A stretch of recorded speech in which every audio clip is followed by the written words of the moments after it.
여러분, 세상에서 가장 무서운 병이 무슨 병이라고 알고 계시나요? 여러분들이 알고 있는 가장 무서운 병, 가장 무서운 질병은 어떤 질병일까요?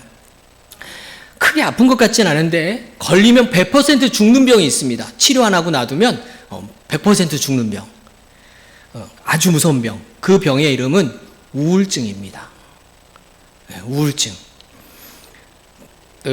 낙심하고 낙담에 가게 돼서 마음이 무너지면 그때 찾아오는 질병이 이 우울증입니다. 무서운 질병이죠. 제가 아는 사람들 중에, 저희 친척들 중에도 이 우울증으로 자살한 사람이 있고, 제가 예전에 사역했던 교회에서 우울증에 걸렸는데 약을 먹지 않다가 아파트에서 뛰어내린 고등학생도 있었습니다. 우울증은 치료하지 않으면 안 되는 질병입니다. 중증 우울증은 무조건 약을 먹어야 되는 질병이고요.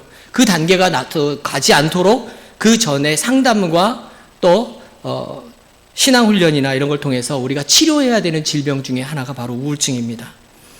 여러분 잘 아시는 것처럼 청렴한 대통령으로 퇴임한 다음에 겨우 우리 돈 88억 뇌물수수로 검찰 조사받다가 낙심하고 무너져서 내가 살아왔던 내 인생의 모든 청렴결백이라는 것이 무너지니까 낙심되고 마음이 무너져서 집 뒷산 부엉이 바위에서 뛰어내려서 자살했던 대통령도 있었습니다. 전직 대통령도 있었고, 성소수자와 여성인권을 위해서 열심히 변호사 하다가 서울시장이 돼가지고 열심히 또 나름대로 노력했지만 자신의 성범죄 의혹이 알려져가지고 낙심하고 낙담해서 자살했던 서울시장도 있었습니다. 여러분, 세상 살면서 하늘이 무너지는 그런 낙심, 그런 마음을 경험해 본 적이 대부분 한두 번은 다 있습니다. 이번에 요즘 정신과 의원이나 신경정신과나 이 병원에 요즘 굉장히 많은 환자들이 늘어났다고 합니다. 22대 선거 이후, 선거의 후유증이다라고 얘기를 합니다. 왜 늘었는지 아시죠? 내가 지지했는데, 내가 열심히 기도했는데 왜 그 사람이 떨어졌을까? 또 난 당연히 될 줄 알았는데 내가 낙선을 왜 했을까? 이런 사람들이 얼마나 낙심되고, 여러분 생각을 해보세요. 이거 하나만 바라보고 얼마나 열심히 노력했습니까?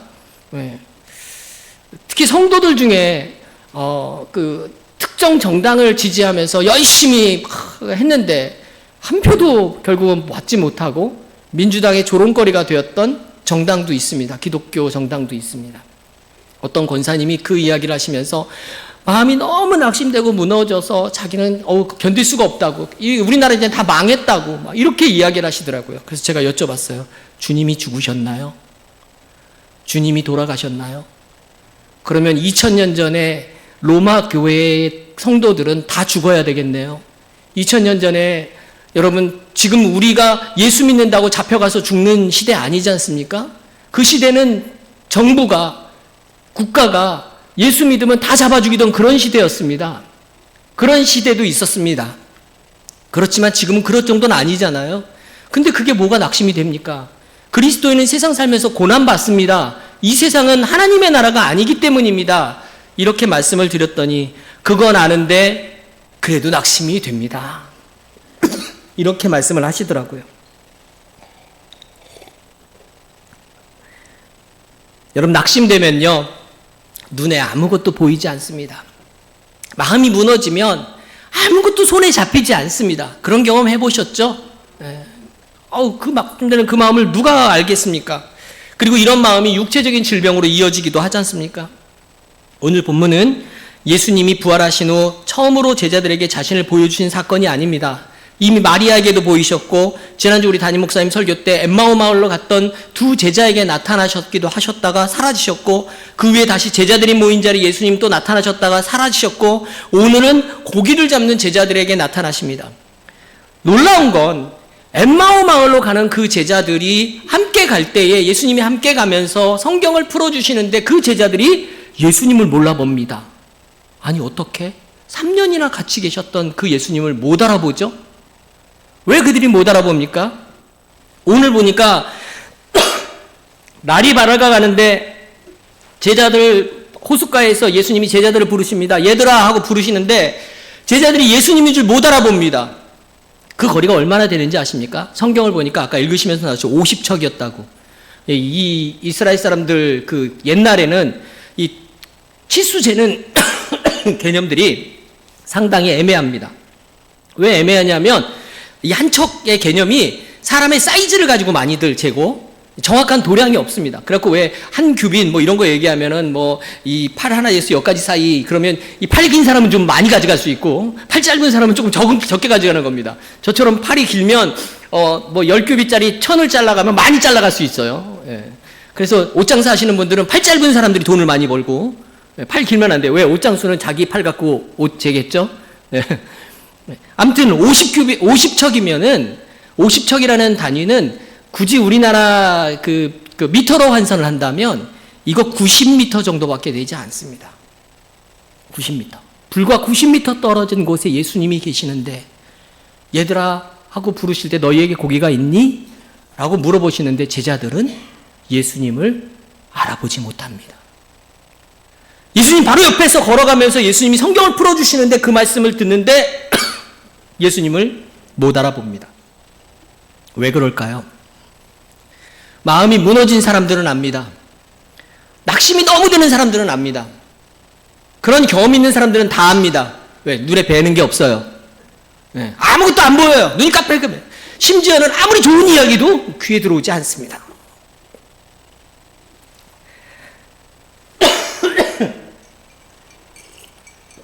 제가 목이 좀 간질었어. 죄송합니다. 여러분,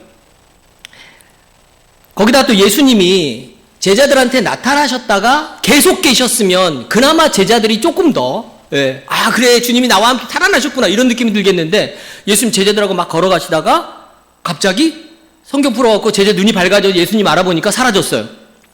그 다음에 제자들이 모인 곳에 갑자기 호련히 나타나셨다가 또 예수님이 갑자기 사라지셨어요. 어떤 느낌일까요, 여러분들? 예수님이 제자들이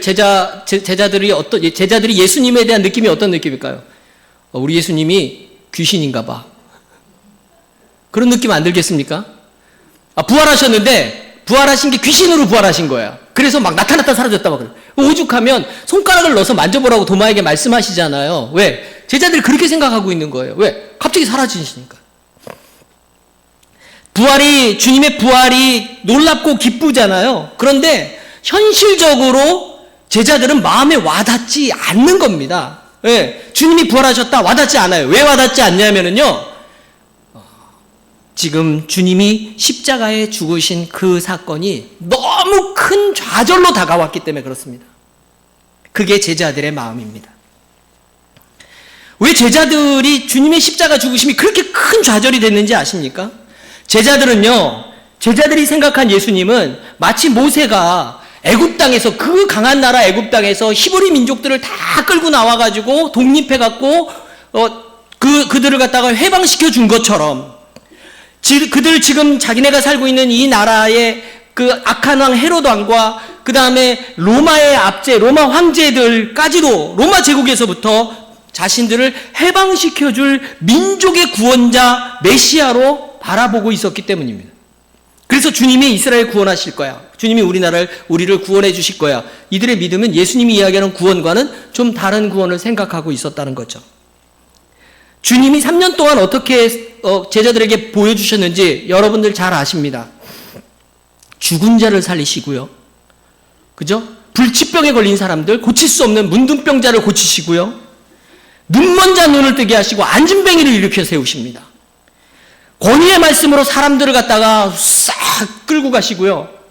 보리떡 5개와 물고기 2마리로 남자만 5,000명이 넘는 수많은 사람들, 수천 명의 사람들을 먹이십니다. 그뿐입니까? 거친 파도가 몰아치는 바다 위를 막 걸어오셔더니 그 파도를 말 한마디로 잔잔케 하시는 놀라운 기적을 만드시는 분이었습니다. 주님의 말씀대로 했더니 배가 가라앉을 만큼 많은 물고기를 잡았던 경험도 있습니다. 이제 이런 분이 이 땅의 왕이 되시면 이 나라가 얼마나 좋은 나라가 될 수 있을까? 지금까지 우리를 괴롭혀왔던 저 악한 왕, 저 로마의 황제까지도 두려워하는 그런 최고의 왕이 되실 거다 제자들은 믿었습니다. 그리고 제자들 중에 예수님의 수제자였던 자신들 12명은 당연히 예수님이 이 땅을 구원하시고 회복하실 때에 우리는 새로운 권력층이 될 거라고 기대하고 있었습니다. 그래서 3년 동안 자기 가족도 버렸습니다. 자기 직업도 내려놨습니다. 자기가 하고 있던 모든 걸 내려놓고 오직 예수님만 따라다녔습니다. 그런데 그 예수님이 갑자기 잡히시더니 사형을 당하십니다. 십자가에서 너무 힘없이 죽임을 당하십니다. 그걸 본 제자들의 마음이 얼마나 무너져 내리겠습니까? 3년을 기대했던 그 모든 것이 다 무너져 내리는데 얼마나 가슴이 무너져 내리겠습니까? 여러분 이렇게 생각해 보세요. 여러분이 어떤 회사에 취업을 했는데 그 회사 사장이 이렇게 얘기합니다. 당신이 3년 동안 우리 회사에서 나를 따라다니면서 기술을 배우고 이 회사 일을 하면 3년 뒤에는 내가 당신을 회사를 하나 만들어 줄게 해가지고 그 회사에서 3년 동안 월급도 안 받고 죽으라고 일을 했어요. 근데 그 회장이 3년 만에 갑자기 죽었는데 회사가 망했습니다. 그럼 여러분 마음이 어떻겠어요? 베드로의 상황이 그 상황입니다. 제자들의 상황이 그 상황이 된 겁니다. 이런 걸 보고 닥쳤던 게 지붕 쳐다본다고 얘기를 하죠. 지금 베드로는 그런 상황입니다. 그래서 속상한 마음을 다잡아 보려고 베드로는 배에 올라갑니다. 오늘 산문자를 보니까 시몬 베드로가 나는 물고기 잡으러 가노라 하니 그들이 우리도 함께 가겠다 하고 나가서 배에 올랐으나 그날에 아무것도 잡지 못하였더니 이것이 오늘 디베라 바닷가에서 만난 예수님의 이야기의 시작입니다. 오늘 본문에서 베드로는 밤새도록 아무것도 잡지 못했다라고 이야기를 하죠. 이 상태는요, 아무것도 잡지 못했던, 밤새도록 수고하고 노력했지만 아무것도 잡지 못했던 이 상태는, 이 모습은 현재 베드로의 마음과 똑같습니다. 예수님에 대한 열심과 기대와 믿음이 많았던 베드로였지만, 그래서 그 귀한 3년을 인생을 포기하고 예수님을 따라다녔지만, 예수님이 없으니까 남은 게 아무것도 없어요. 주님 없이 베드로는 아무것도 아니다라는 걸 베드로는 알게 된 겁니다. 밤새 고기를 잡지만 아무것도 못 잡고 있는 베드로의 현재 모습이 베드로의 현실 그 자체였습니다. 그런데요, 예수님은 이렇게 낙심하고 마음이 무너져서 주저앉아 있는 이런 제자들을, 베드로를 포기하지 않으시고 이들에게 다시 찾아오십니다. 그리고 이들을 회복시키십니다. 그 마음을 만져주시고 위로해 주시고 다시 일어서서 힘낼 수 있도록 주님은 도와주시는 우리의 사랑의 주님이십니다. 예수님이 제자들에게 이렇게 물어보십니다. 얘들아, 너희에게 고기가 있느냐? 얘들아, 너희에게 고기가 있느냐? 이 말은 야, 니네 고기 없지? 라고 책망하시는 말씀이 아니에요. 이 말씀은요, 아무것도 없는 제자들을 바라보시면서 안타까워하시는 주님의 음성입니다. 얘들아, 너희에게 고기가 있느냐? 안타깝게 그들을 바라보시는 주님의 음성이라는 겁니다. 그때 제자들이 대답합니다. 없나이다. 아무것도 없습니다. 사랑하는 여러분, 제자들의 이 고백을 기억하셔야 합니다. 없나이다. 없습니다. 아무것도 없습니다. 여러분, 주 앞에서, 하나님 앞에서, 하나님, 내가 아무것도 없습니다. 내가 가진 것이 하나도 없습니다. 이 고백이 시작될 때 하나님의 축복이 시작되어 주는 줄 믿으시기 바랍니다. 주님은요, 아무것도 없습니다 라고 이야기하는 제자들에게 이렇게 말씀하십니다. 그물을 배 오른편에 던지라. 그리하면 잡으리라. 이 말씀에 제자들이 어떻게 반응합니까? 누군지 모르는 사람이 말합니다. 고기 있냐고. 없다고 했더니 그물을 배 오른편에 던지래요. 육지에서 겨우 90m 떨어진 데다 그물 던지면 거기에 무슨 고기가 있겠습니까?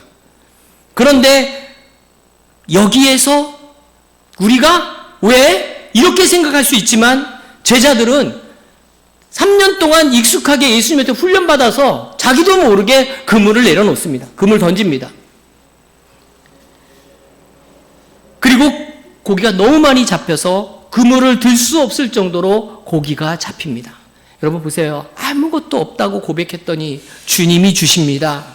주님이 잡게 하십니다. 주님이 역사하십니다. 이렇게 고기가 잡히는 순간 예수님의 제자 중에 사랑하는 제자 요한이 베드로에게 말합니다. 주님이시다. 3년 전 사람을 낚는 어부가 되라고 부르실 때도 똑같은 기적을 보여주셨던 거 요한이 기억하고 있는 겁니다. 베드로가 즉시 겉옷을 두른 후에 바다로 뛰어내려서 주님께 갑니다. 베드로가 예수님께 가보니까 예수님이 숯불을 피우시고 떡과 생선을 굽고 계십니다. 그리고 예수님이 제자들에게 다시 말씀하십니다. 지금 잡은 생선을 좀 가져오거라. 여러분 숯불 피워놓고 생선과 떡을 굽고 계시던 주님이 모자라서 먹을 것이 없어서 제자들에게 너희가 잡은 생선 가져오라고 얘기하셨을까요? 왜 갖고 오라 그러셨을까요? 오병이어의 예수님이 있는 거면 다 먹일 수 있어요. 그런데 그걸 갖고 오라고 얘기하십니다. 제자들에게 주님은요, 먹을 것, 너희가 지금 잡은 생선을 좀 가져와라. 이 이야기는 너희가 지금 잡은 생선을 세 보아라. 너희가 받은 축복을, 너희가 받은 은혜를 한번 헤아려 보아라. 이 이야기라는 겁니다. 그래서 너희가 잡은 생선을 좀 가져오라는 이야기를 들은 제자들이 어떻게 합니까? 물고기를 세요. 그랬더니 큰 물고기만 153마리가 나왔다고 합니다. 153마리. 지금도 153은 축복의 숫자로 많이들 이야기합니다. 모나미 볼펜 아시죠? 모나미 하얀색의 끄트머리 까만 붙어있는 모나미 볼펜. 이 모나미 볼펜을 처음 만드신 그 회사 창업주가 이 모나미 볼펜에 153이라는 이 이름을 붙인 이유가 여러 가지가 뭐 썰이 있지만 팩트를 보니까 그런 이야기가 나오더라고요. 이분이 모나미 볼펜을 처음 이제 개발을 해서 우리나라에서 이 볼펜을 개발한 다음에 이 볼펜을 갖다가 팔려고 볼펜 이름 뭘로 하지? 그랬더니 직원들하고 회의를 하는데 직원 하나가 153이 어떨까요? 하고 물어봤답니다. 그래서 왜 153이야? 그랬더니 끝발이 제일 좋은 게 가보니까 예, 가보가 153이잖아요. 그러면 가보잖아요. 섰다만 하시는 분들만 아는 얘기입니다. 예, 웃으시는 분들은 뭔지 알아요. 네. 노름할 때 이제 가보 뭐 이렇게 나오는 게 있습니다. 족보에. 그 가보가 제일 높은데 135 보통 그렇게 하는데 135는 어감이 좀 안 좋으니까 153 어떨까요? 뭐 이렇게 얘기를 했답니다. 근데 그 사장이었던 우리 송 회장님이 이렇게 가만히 듣더니 야 어디서 많이 듣던 것 같은데 153? 153? 어디서 많이 듣다 생각해보니까 본인이 교회 다니는 분이신데 장로님이신데 153 가만히 생각해보니까 예수님이 물고기 잡으라고 했던 그 물고기의 숫자였던 것 같아. 그래서 성경을 찾아보고 그래 우리 153으로 하자. 이 가보가 아니고 노름판의 족보가 아니고 하나님의 축복의 153으로 가자. 그렇게 해서 하나님의 축복을 바라봤다라고 이야기합니다. 예수님이 제자들한테 먹을 걸 갖고 와라. 너희가 잡은 걸 좀 갖고 와라. 이 말은 너희가 받은 축복을 좀 세어보아라. 이 얘기였고요. 그리고 그 숫자는 놀라운 숫자였습니다. 그리고 예수님이 제자들이 모이자 이렇게 말씀하십니다. 와서 조반을 먹어라. 이리 와 아침 먹자. 예수님을 잃고 마음이 무너져 낙심하고 빈 마음의 제자들입니다. 물고기 한 마리 못 잡고 밤을 새워 아무것도 없는 그 제자들입니다. 그런 제자들에게 물고기를 잡게 만들어주시고 이제 먹을 것을 챙겨주시는 주님을 우리가 봅니다. 이 모습이 성경에서 여기에서만 나올 것 같죠, 여러분? 구약에도 이 모습이 나옵니다. 이사야 선지자가 갈멜산에서 쌓은 번제물을 모두 태우고 우상 숭배하는 제사장 700명을 처단하고 그리고 왕에 달리는 마차 앞에서 눈썹 휘날리면서 마차 앞에서 뛰어가 갖고 막 갈 때 그 왕의 왕비였던 이세벨 여왕이 내가 저 인간 이사야 내가 죽일 거야 라고 선언을 했을 때 내가 하나님의 영광을 드러냈는데 여왕의 날 죽이겠다는 협박을 듣고는 이사야 선지자가 마음이 무너져가지고 마음이 너무 무너져서 광야로 들어가 버립니다. 광야에 들어가서 아무것도 안 먹고 식전폐하고 마음이 너무 무너져서 하나님한테 어쩔 수 있어요. 차라리 날 죽여주세요 하나님 이렇게 이야기합니다. 우울증이 온 거예요. 그때 하나님이 어떻게 하시죠? 까마귀를 통해서 먹을 걸 갖다 주십니다. 그리고 이렇게 얘기하십니다. 먹고 힘내라. 먹고 힘내라. 그래서 그 길을 가라. 오늘 예수님은 제자들에게 먹을 것을 나누어 주십니다.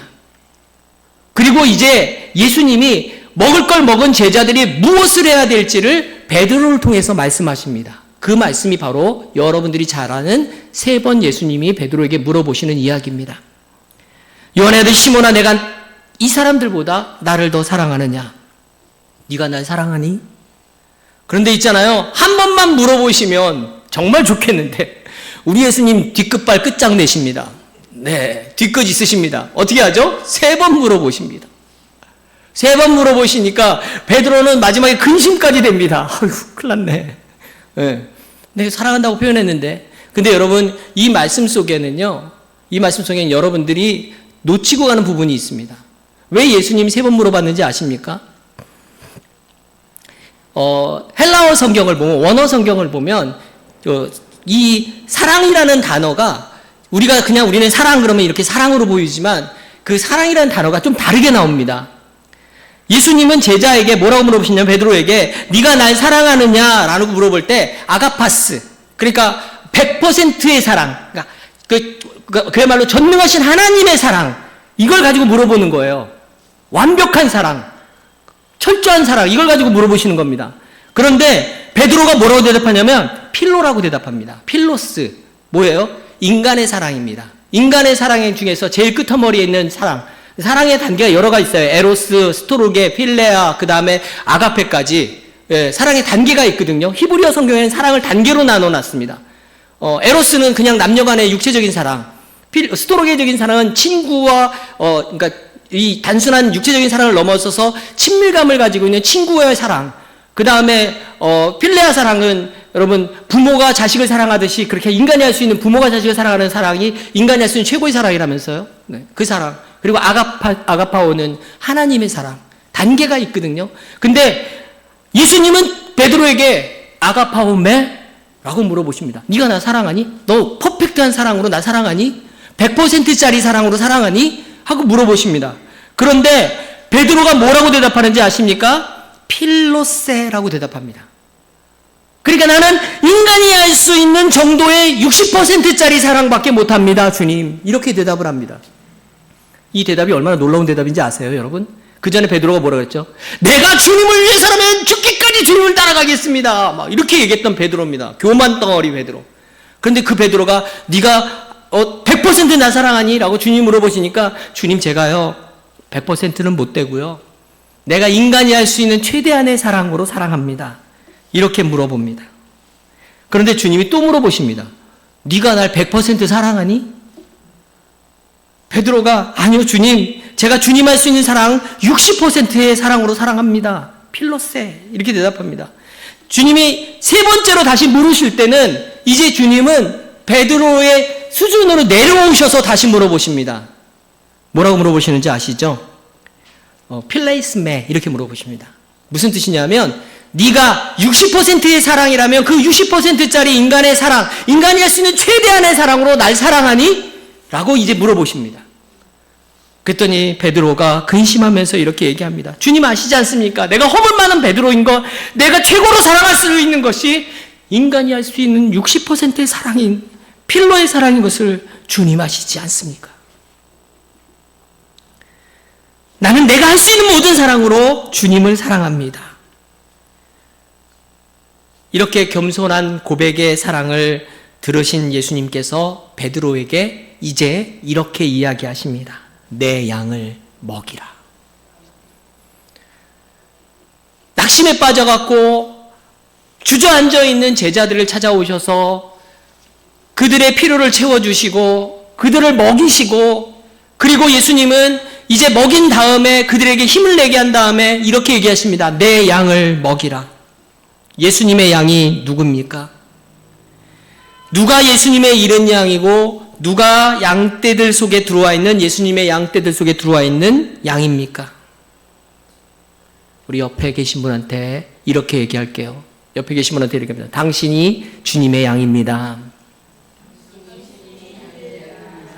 여러분 먹이셔야 됩니다.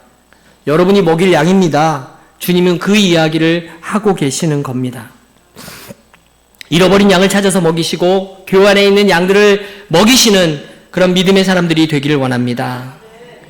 예수님을 사랑하는 사람도 마음이 낙심되고 마음이 무너지는 순간 찾아올 수 있습니다. 그 순간 우리가 어떻게 해야 될지 하나님은 우리에게 성경을 통해서 오늘 이렇게 말씀하고 계시는 겁니다. 우리에게 찾아오시는 주님의 말씀을 듣고 그 말씀에 순종하고 주님 앞에 겸손하게 나의 부족함과 나의 무능함을 인정하고 주님의 도우심을 간구해야 합니다. 너희에게 고기가 있느냐? 아무것도 없습니다. 너에게 가진 것이 있느냐? 주님, 나는 아무것도 없습니다. 그래서 주님이 필요합니다. 그래서 주님을 사랑합니다. 주님이 도와주셔야 됩니다. 이 고백이 저와 여러분의 있기를 축원합니다. 그리고 낙심과 속상함의 자리에서 일어나려면 가만히 앉아서 회복을 기다리지 마십시오. 먹고 일해야 됩니다. 그래야 회복됩니다. 예수님은 낙심한 제자들에게 이렇게 말씀하십니다. 와서 조반을 먹으라. 그리고 나를 사랑한다면 내 양을 먹이라. 이 한 주간 주님의 말씀을 먹고 주님의 양을 먹이는 여러분 되시기를 축원합니다. 우리는 사명을 가지고 주님의 양들을 먹이는 섬김의 자리에 서야 된다는 이야기입니다. 그래야 되는 이유는요, 그래야 우리가 회복돼요. 그래야 우리가 살아납니다. 내가 다른 사람을 섬겨주고 주님의 양을 먹여야 여러분 우리가 살아날 수 있습니다. 예수님의 제자들 보십시오. 이렇게 일어나서 예수님의 양들을 먹였을 때 그들이 어떻게 됩니까? 여러분 2000년이 지났지만 지금도 예수님의 제자들을 사람들은 존경하고 사람들은 인정해주고 주님 앞에서 그들을 칭송하고 있습니다. 여러분 인생도 그렇게 될 수 있습니다. 나이하고 상관없습니다. 건강하고도 상관없습니다. 여러분도 하실 수 있습니다. 우리의 막심이 낙심되고 근심에 쌓일 때 주님이 오셔서 위로해 주실 줄 믿습니다. 그리고 우리는 모르지만 주님이 우리에게 이미 베풀어 주신 은혜들이 있고 우리는 모르지만 그 은혜가 이미 우리에게 족하게 찾아오셨습니다. 그걸 바라보시려면 주님을 보십시오. 부활하신 주님을 바라보시는 저와 여러분 되시기를 축원합니다. 기도하시겠습니다. 내 마음이 낙심되고 근심에 눌릴 때 주님 우리에게 찾아오셔서 위로하여 주옵시고 가는 길 캄캄하고 괴로움 많을 때 주님 함께 하셔서 내 짐을 덜어주시옵소서. 희망이 사라지고 하나님 우리의 번민이 가득 차고 눈물이 흘러갈 때 주님 나를 위로하여 주시며 환난 가운데 어려움 당할 때 주의 능력을 힘입어서 주님 살게 하여 주옵소서. 무엇보다도 주의 은혜가 우리에게 족하게 찾아온 것을 믿고 하나님 주님을 바라보게 하여 주시고 내가 가진 것이 없습니다. 주님 그래서 주님이 필요합니다. 고백하는 우리 되게 하여 주옵소서. 주의 위로하심을 주의 인도하심을 주의 선하심을 기대합니다. 예수님의 이름으로 기도드립니다. 아멘.